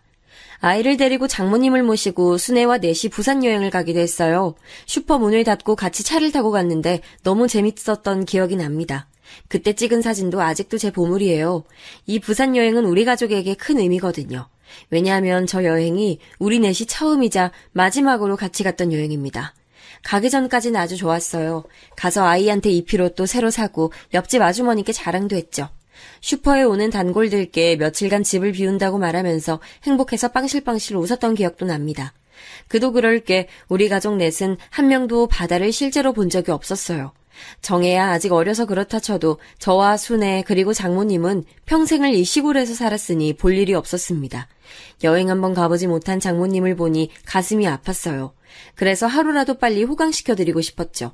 하필 우리가 자란 지역이 충청도 내륙이라 바다를 보기 쉽지 않았어요. 그렇게 설레는 마음을 가지고 저 멀리 부산까지 가게 됐습니다.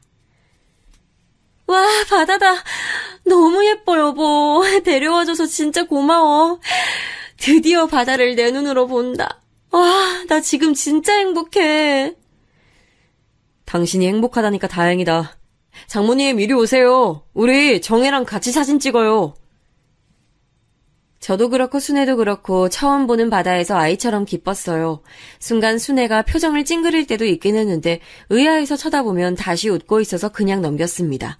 부산에서 바다도 실컷 보고 맛있는 것도 많이 먹고 다시 고향으로 돌아와서는 일을 열심히 했어요. 한번 여행을 다녀오니 또 가족끼리 가고 싶더라고요. 그래서 살면서 이런 우리끼리 추억을 많이 만들고 싶었습니다. 슈퍼 운영 시간도 늘리고 예전처럼 이웃들에게 혹시 일손이 필요하면 말하라고 했어요. 그렇게 돈을 모으고 있었습니다. 순애는 딸을 임신하고 낳으며 은행을 그만뒀어요. 그래서 집에서 장모님과 같이 아이를 키우고 슈퍼에서 저를 돕곤 했습니다. 순애와 저는 그 흔한 부부싸움도 하지 않았어요. 아내는 워낙 현명한 사람이라 저와 의견이 대립하지도 않고 가만히 듣고 있으면 다 맞는 말이었습니다. 제가 너무 아내를 사랑해서 사실 싸우고 싶은 마음도 들지 않았죠.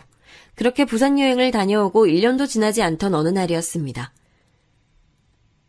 아니, 사장님, 빨리 와. 어떻게 사모님 쓰러졌어. 지금 그거 할 때가 아니야, 이 사람아. 그날은 마침 옆집에서 밭일을 도와달라고 했던 날이에요. 그래서 슈퍼는 순애에게 맡기고 밭일을 돕고 있었습니다. 일당이 높아 좋았거든요. 그렇게 이웃들과 담소를 나누며 일하고 점심까지 먹었던 기억이 나요. 슬슬 다시 일하려고 하는데 저 멀리서 아는 주민이 달려오더라고요. 그러면서 저보고 아내가 쓰러졌다고 외치며 빨리 오라고 다급한 소리를 했습니다. 그 다음엔 정신이 없어서 기억이 나지 않아요. 병원으로 달려갔고 의사 입에서 암이라는 소리가 나왔던 것만 기억납니다. 현실을 믿고 싶지 않아 몇 번을 물어봤는지 몰라요. 의사는 이미 말기고 살 날이 얼마 남지 않았다고 했습니다. 선생님, 제발요. 수술하면 가능성이 있지 않을까요? 돈은 얼마든지 낼게요. 제발요, 살려주세요. 이미 암이 전시두로 퍼졌습니다. 이건 수술해도 가망이 없어요. 차라리 집에서 남은 생 편안히 보내시는 게 환자에게도 좋습니다. 아직 나이가 젊은데 안타깝네요. 그때 순애의 나이는 30살이었습니다. 아직 정혜는 학교에 입학하지도 않은 아주 어린 나이였어요. 너무나도 젊은 나이에 말기암이라니 믿기지 않았습니다. 장모님은 순애가 암에 걸려 얼마 남지 않았다는 소리를 듣고 쓰러지셨어요. 아무것도 모르는 어린 딸을 보며 이게 꿈이길 얼마나 바랐는지 모릅니다. 몇 번을 의사를 찾아가고 혼자 책을 보며 저라도 치료법을 찾으려고 했지만 당연히 소용이 없었어요. 의사 말대로 순애를 집으로 데려와서 남은 생을 같이 보냈습니다. 슈퍼 운영 시간을 줄이고 병간호에 최선을 다했어요. 이 소식을 들은 주민들이 위로를 보냈는데 귀에 들어오지 않았습니다. 그동안 종종 표정이 안 좋을 때가 있었는데 왜 그때는 몰랐을까 후회가 됐어요. 그렇게 순애는 집에서 암투병하다 하늘로 갔습니다. 아내가 죽었다는 사실을 받아들이기까지는 꽤 오랜 시간이 걸렸어요. 현실이 믿기지 않아 술로 도피하기도 했습니다. 믿고 싶지 않아서 스스로 순애가 살아있다고 생각했죠. 저만 그랬던 게 아니고 장모님도 그건 마찬가지였습니다. 장모님은 하나뿐인 딸이 먼저 하늘로 갔다는 것을 인정하지 않으셨어요. 오로지 딸 정혜만 하염없이 엄마를 찾을 뿐이었습니다. 와중에 종섭이가 슈퍼로 찾아왔던 적이 있어요. 미안하다. 순애가 그렇게 갈 줄 알았으면 내가 안 그러는 건데 정말 미안하다. 와서 미안하다고 사과하는 종섭이를 보며 저는 아무 말도 할 수 없었어요. 저 말에 대답한다고 죽은 아내가 돌아오는 것도 아니잖아요. 허망하게 종섭이가 사과하든 뭐라든 멍하니 있었습니다. 당연히 슈퍼 운영도 제대로 되지 않았어요. 유통기한이 지난 제품도 쌓여 있었고 창고 정리는 제대로 되지 않아 벌레들이 다니기 시작했습니다. 슈퍼는 항상 제품 재고 정리를 해야 하는데 쉽지 않았죠. 딸아이 얼굴이 유독 아내와 똑같이 생겨서 볼 때마다 눈물이 났습니다. 장모님은 정신을 차리지 못하고 한동안 바닥에 누워 계시기만 했죠. 저도 이러면 안 되지만 사는 이유를 모르겠더라고요. 순간 아내를 따라 나도 하늘로 갈까 생각도 했을 정도로요. 꿈에도 많이 나와서 보고 싶은 마음은 시간이 지날수록 커졌습니다. 아주 어릴 때부터 함께했던 제 인생의 동반자였어요. 그래서 동네에서 더 있기가 힘들어졌습니다. 힘을 내려고 노력해도 어딜 가도 저를 안쓰럽게 여겼어요. 바람을 쐬려고 나와도 다 아는 사람들이었습니다. 그리고 새벽에 몰래 나와도 순애와 어릴 때부터 드나들었던 곳들이라 추억이 너무 많아 견디기 힘들었어요. 나중엔 길거리에 나가는 것도 힘들어졌습니다.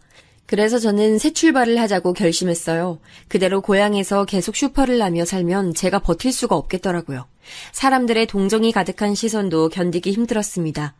또 제가 부모가 없는 고아였고 순애는 아버지가 없었잖아요. 그런데 우리 딸까지 엄마 없이 자란다는 게 고향에서는 더 시선이 좋지 않았습니다. 우리 잘못이 아닌데 지나친 관심이 부담스러웠어요. 그런 정들이 좋아 남아있었던 건데 안 좋은 일들을 겪고 나니 버티기 힘들었죠. 하지만 제가 없으면 장모님을 책임질 사람이 전혀 없었습니다. 사실 그러면 안 되는데 내적으로 갈등을 아주 많이 했습니다. 저를 그렇게 돌봐주신 장모님을 모른 척할 수는 없었어요. 하지만 현실적으로 제가 평생 장모님을 책임질 수 있을까 걱정도 됐습니다. 요양병원에 보낼까 생각을 했던 것도 사실입니다. 그런데 도저히 그럴 수가 없었어요. 그건 제가 도저히 못하겠더라고요. 하늘에 있는 아내에게도 떳떳하지 못할 것 같았습니다. 그렇게 저는 슈퍼를 처분하고 집을 팔아 여윳돈을 만들었습니다. 잘 살아, 응? 성공하면 꼭 들리고, 알지? 안 좋은 경험은 다 잊고 좋은 경험만 가져가, 이 사람아. 그동안 수고했어. 사장님 없으면 이제 동네 일손 부족해서 어떡해요. 그동안 고마웠어요. 나중에 여생 보내러 꼭 오세요. 슈퍼 단골 손님들께 소식을 알리자 다행히 많이 찾아주셨어요. 다들 너무 아쉬워하셔서 제가 미안하더라고요. 순간 울컥하는 마음이 있기도 했지만 마음을 단단히 먹고 아내와의 추억인 슈퍼를 정리했습니다. 우리 가족을 책임지려고 열었던 슈퍼였는데 제 손으로 이렇게 빨리 닫게 될 줄은 전혀 몰랐어요. 그래도 단골 형님께서 해주신 말대로 좋은 기억만 가져가려고 노력했습니다. 그렇게 저는 장모님과 딸을 데리고 무작정 서울로 가게 됐어요. 고아라서 아는 사람은 당연히 없었습니다. 장모님도 아는 사람이 없긴 마찬가지였어요. 서울에 와서는 진짜 고생이란 고생은 다 했습니다. 사는 게 쉽지 않았어요. 공장에 가려고 해도 장모님과 아직 너무 어린 딸을 집에 두고 어떻게 일을 하겠습니까? 급한 대로 모든 일을 했던 것 같아요. 모아두었던 돈이 바닥나기 시작하자 마음이 급해졌거든요. 일단 그때 딸을 유치원에 보내고 장모님을 집에 두고 남는 시간에 무작정 나가서 공사장에서 일했습니다. 새벽에 나가서 신문 배달도 하고 우유 배달도 했습니다. 그냥 돈이 된다면 가리지 않았어요. 정식으로 회사에 가서 사무실에서 일할 수는 없었습니다. 한평생 그래본 적이 없기도 했고 제가 능력도 없었으니까요. 공사장에 가서 일하며 남는 시간은 다 장모님과 딸을 위해 희생했어요. 제 인생을 다 버리며 최선을 다했습니다. 저를 위한 투자는 하나도 하지 않았어요. 오로지 돈을 벌면 장모님과 딸에게 좋은 옷을 사서 입혔죠. 저는 부모 없는 아이의 삶이 어떤지 너무 잘 알고 있었어요. 그래서 우리 딸은 그런 소리를 듣지 않게 얼마나 노력했는지 모릅니다. 엄마 없는 아이들은 티가 난다는 말을 제가 진짜 싫어합니다. 그래서 밤새 열심히 연습해서 딸의 머리도 예쁘게 묶어줬어요. 바쁜 시간을 쪼개서 딸과 대화도 많이 나눴습니다. 그리고 장모님에게도 최선을 다했죠. 다행히 딸은 저의 그런 노력을 아는지 엇나감 없이 잘 자라줬습니다. 어려운 환경에도 아주 명랑하고 공부까지 잘했어요. 쾌활하고 교우 관계도 아주 좋았습니다. 그런 정혜를 보면 저는 자꾸 아내가 생각났어요. 어느 날은 정혜 학교에서 저를 부르더라고요. 갔더니 정혜가 한 남자아이와 싸웠다고 했습니다. 엄마 없는 게 죄가 아니잖아요. 그런데 제가 꼭 참기만 해야 하나요? 저는 제가 잘못했다고 생각하지 않아요. 아빠가 엄마가 없어도 늘 당당하게 행동하라고 했어요. 들어보니 정혜가 엄마가 없다고 놀린 모양이더라고요. 제가 도착했는데 침착하게 말하는 정혜를 보며 저는 아내가 겹쳐 보였습니다. 어릴 때 저를 두둔하던 순애가 앞에 있는 것 같았어요. 이렇게 딸은 전혀 걱정이 없었습니다. 정혜는 아주 잘 자라줬어요. 제가 공부를 못했기 때문에 절대 딸에게 공부로 부담을 주지는 않았습니다. 사실 엇나가지 않고 잘 자라주는 것 자체가 저한텐 고맙더라고요. 그런데 딸은 공부로 이름을 날렸습니다. 특히 고등학교에 진학하기 전에는 중학교 담임선생님이 저를 부르셨어요. 정혜가 공부를 진짜 잘해요. 그래서 명문고등학교에 입학하라고 했는데 계속 싫다고 하네요. 혹시 무슨 일이 있을까요? 본인은 계속 집 바로 앞에 있는 일반 고등학교에 진학한다고 고집이 있어요. 담임 선생님은 성적이 우수한 정혜가 전국적으로 유명한 고등학교에 진학하길 원하셨어요. 그런데 저는 정혜가 왜 그 제안을 거절한 건지 이유를 너무 잘 알았습니다. 바로 현실적으로 경제적인 문제와 또 장모님 때문이었죠. 돈이야 제가 잠을 포기하고 인생을 포기해서 만들면 되는데 제가 돈을 벌러 나가면 장모님은 오로지 정혜가 돌봤거든요. 본인은 그게 걱정이 됐던 거겠죠. 아니야. 물론 할머니랑 아빠가 걱정되는 마음도 있어. 근데 명문고에 가서 적응하지 못할 바엔 그냥 집에서 편하게 다니고 싶어. 아빠가 나한테 미안한 마음을 가질 필요는 전혀 없어. 기어코 자기의 뜻이 그런 거라며 오히려 저를 위로하는 정혜를 보고 얼마나 마음이 아팠는지 모릅니다. 그렇게 정혜는 진짜로 집 바로 앞에 있는 학교에 진학하게 됐어요. 그리고 정혜가 학교에 갔을 때는 제가 장모님을 돌봤고 정혜가 밤에 학교에서 돌아오면 대리운전하러 나갔죠. 나중엔 그것조차 딸에게 너무 미안한 마음이 들더라고요. 어떻게 보면 오로지 제 욕심으로 장모님을 집에서 모시는 거잖아요. 장모님을 돌보고 정혜를 키우느라 여윳돈이 정말 하나도 없었습니다. 그래서 한 푼이라도 아끼려고 사람을 쓰지도 않았어요. 중간에 전세 사기로 돈을 날리기도 했고요. 그렇게 인생을 살다 보니 어느새 제 옆에는 오로지 장모님과 딸만 남았어요. 주변에 아는 사람이라곤 전혀 없었습니다. 직장에 다니는 것도 아니라 인간관계라는 게 전혀 없었죠. 인간은 사회적 동물이라던데 저는 전혀 사회적인 활동을 하지 못하고 있었습니다. 씁쓸한 마음도 있었고 외로운 감정도 당연히 사람이니까 들었어요. 그래도 그럴 때마다 하늘에 먼저 간 아내를 생각했습니다. 너무 외롭고 힘들 때는 같이 여행 갔던 사진을 봤어요. 그런 식으로 견디고 견뎠습니다. 그랬더니 제 인생에도 조금씩 좋은 일이 일어났어요. 딸은 일반고에 진학해서 아주 좋은 성적을 유지했습니다. 해준 것도 없고 남들 다 아는 고액과에도 시켜주지 못했는데 미안하고 고마웠어요. 그리고 무려 서울에 있는 아주 유명한 대학교에 4년 장학생으로 입학했습니다. 뿌듯하고 미안하고 대견한 마음이 들었어요. 그리고 가서도 착실하게 공부해서 좋은 성적으로 졸업해서 바로 대기업에 들어갔습니다. 정혜를 생각하면 제 인생의 보물이라는 생각이 들어요. 제가 현실이 힘들어도 웃게 되는 이유였습니다. 그리고 그 직장에서 지금 사위를 만나 결혼까지 하게 됐어요. 결혼할 때 사실 저는 속으로 걱정을 정말 많이 했습니다. 혹시라도 훌륭한 딸에게 제가 누가 될까 얼마나 걱정했는지 몰라요. 이렇게 착하고 똑똑한 딸을 혼자 키우셨다니 진짜 대단하세요. 아유, 아닙니다. 우리 딸 잘 부탁드려요. 아내도 있었으면 좋았을 텐데요. 상견례 자리에서 걱정했던 것과 달리 사도는 아주 좋으신 분들이셨어요. 심지어 정혜의 시아버지는 변호사였습니다. 좋은 집안에 시집을 보내니 뿌듯한 마음이 들었죠. 결혼식 날에는 눈물이 나오는 걸 참느라 힘들었습니다. 결혼식 전에는 혼자 아내 묘지에 갔다 오기도 했어요. 그러면서 오랜만에 고향에 방문했는데 옛 생각이 나더라고요. 혹시나 하고 제가 자랐던 보육원을 방문했던데 그때 계셨던 원장님은 이미 돌아가신 후였습니다. 물어봤더니 교통사고로 돌아가셨다고 하더라고요. 통쾌하거나 좋은 마음은 안 들었습니다. 그러면서 예전에 살던 집도 들리고 그 전에 순애와 장모님이 둘이 살던 집도 들렀어요. 마지막으로 우연히 종섭이의 소식도 들었습니다. 종섭이는 결국 결혼하지 못했다고 하더라고요. 그러면서 혼자 위암에 걸려서 병원 신세를 지고 있다고 하던데 왠지 모를 씁쓸함이 들었습니다. 그렇게 고향 방문을 마치고 시간이 꽤 흐르고 난 뒤 일이 하나 터졌습니다. 장모님은 저를 알아보지 못했어요. 네, 장모님이 치매에 걸리셨어요. 처음엔 그냥 단순히 잘 까먹으시고 순애를 자꾸 찾으셨습니다. 그때는 외로움에 사무친 줄 알았죠. 어렸을 때 장모님이 반찬을 되게 많이 만들어주셨거든요. 그래서 제가 똑같이 맛을 내려고 시장에서 고사리 같은 나물을 사와서 만들었는데 도저히 그 맛이 나지 않았습니다. 혼자 열심히 이것저것 재료를 추가해도 그 맛이 안 났어요. 그런데 치매라는 병이 정신이 오락가락하잖아요. 그걸 그대로 부엌에 놓고 잠들었는데 새벽에 장모님이 반찬을 다 만들어 놓으셨더라고요. 그리고 또 기억을 못하시고 순의 이름을 부르며 그리워하셨죠. 내가 반찬했는데 먹어봐.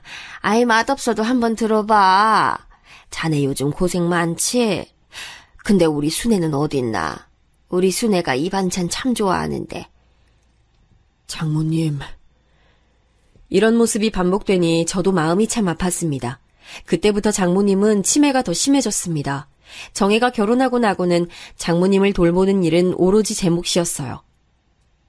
아빠, 요즘은 정부에서 지원도 많이 해주고 사설업체도 많아. 내가 돈 보냈으니까 혼자 고생하지 말고 사람 써. 아빠도 이제 예전 같은 몸 아니잖아. 정혜는 실제로 결혼하고 제게 다달이 돈을 보내줬습니다. 그런데 저는 그 돈을 절대 쓰지 않고 그대로 모아뒀어요. 장모님을 남의 손에 맡기기도 싫었습니다. 헛소리하고 저를 알아보지 못해도 끝까지 책임지고 싶었어요.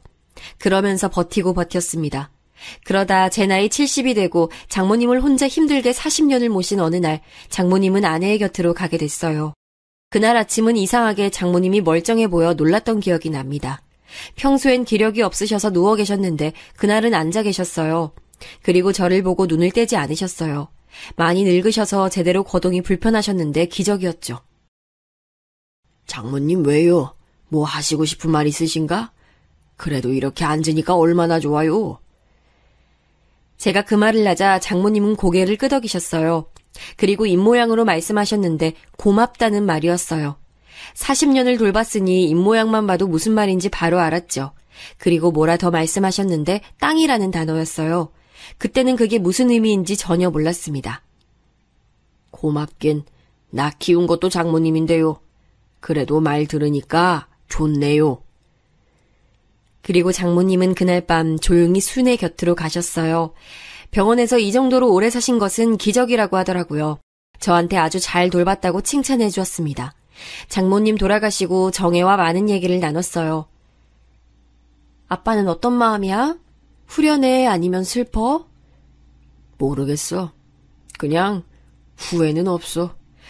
어렸던 나를 살린 장모님과 아내에게 최선을 다하고 싶었던 마음뿐이지. 그리고 놀라운 일이 벌어졌습니다. 정혜와 같이 장모님 사망 서류를 작성하고 많은 서류를 정리하는데 뜻밖의 일이 일어났어요. 바로 장모님 명의로 된 땅이 있다는 소식이었습니다. 딸과 저는 직원에게 우리 아니라고 했는데 직원은 끝까지 맞다 했어요. 그래서 확인해봤더니 알고 보니 제가 장모님을 모시고 아내와 딸과 같이 슈퍼를 했을 때 있잖아요. 그때 장모님은 제가 주는 돈을 하나도 쓰지 않고 모으셨더라고요. 그리고 땅을 사놨던 거예요. 그런데 그러고 나서 바로 아내가 암에 걸려 하늘로 가서 우리에게 알릴 시기를 놓치셨죠. 그 뒤로는 계속 정신이 아프시고 치매에 걸리셨으니 당연히 말할 수가 없었고요. 그 시기를 지나며 땅값은 예전과 비교도 할 수 없을 만큼 올랐습니다. 그래서 제 나이 70에 드디어 통장에 셀 수 없는 돈이 꽂혔어요. 딸은 40년 동안 장모님을 인생을 포기하며 모신 대가라고 생각하라고 하더라고요. 하지만 저는 제 나이도 있고 살 날이 뭐 얼마나 있겠습니까? 그래서 제가 앞으로 살며 필요한 최소한의 돈을 두고 다 보육원에 기부했습니다. 제가 나온 보육원을 포함해 여러 곳에 분산시켜 기부했어요. 어렸던 저에게 도움을 줬던 장모님 덕분에 제가 이렇게 기부할 수 있으니 저도 그런 존재가 되고 싶었습니다. 일부러 익명으로 돈을 기부했는데 마음이 아주 뿌듯해요. 이 결정엔 전혀 후회가 없습니다. 제 사연은 여기까지입니다. 사연을 쓰며 제 인생을 돌아봤는데 참 파란만장했네요. 여러분도 제 사연을 들으며 조금이라도 힘을 내셨으면 좋겠어요. 들어주셔서 감사합니다.